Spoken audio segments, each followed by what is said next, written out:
കർക്കിടക മാസത്തിൽ രാവിലെ കുളി കഴിഞ്ഞ് വന്നാല് മുക്കുറ്റി ചാന്ത് തൊടണം. അതേപോലെ തന്നെ മുക്കുറ്റി പറിച്ചിട്ട് ഇങ്ങനെ വെക്കും വേണ്ടേ? മുക്കുറ്റി നമ്മൾ തലയിലും വെക്കും. അങ്ങനെയൊക്കെയാണ് പറയുക. അപ്പൊ നമുക്ക് എന്നാല് മുക്കുറ്റി ചാന്ത് ഉണ്ടാക്കാൻ നോക്കാം. ഇതേപോലെ മുക്കുറ്റി പറിച്ചിട്ട് കണ്ടില്ലേ, ഇങ്ങനെ അങ്ങോട്ട് ആക്കി കൊടുക്കുക. ഇങ്ങനെ അങ്ങോട്ട് അമർത്തിയിട്ട് അങ്ങോട്ട് ആക്കി കൊടുക്കുക. ഇതേപോലെ നന്നായിട്ട് ഇങ്ങോട്ട് പിഴിഞ്ഞ് കൊടുക്കുക.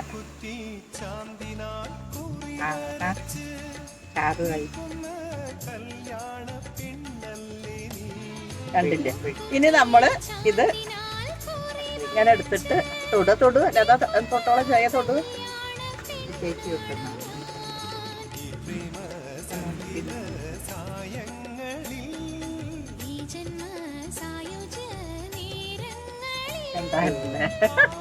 ഇങ്ങനെയാണ് മുക്കുറ്റി ചാന്ത് നമ്മൾ തൊടുക.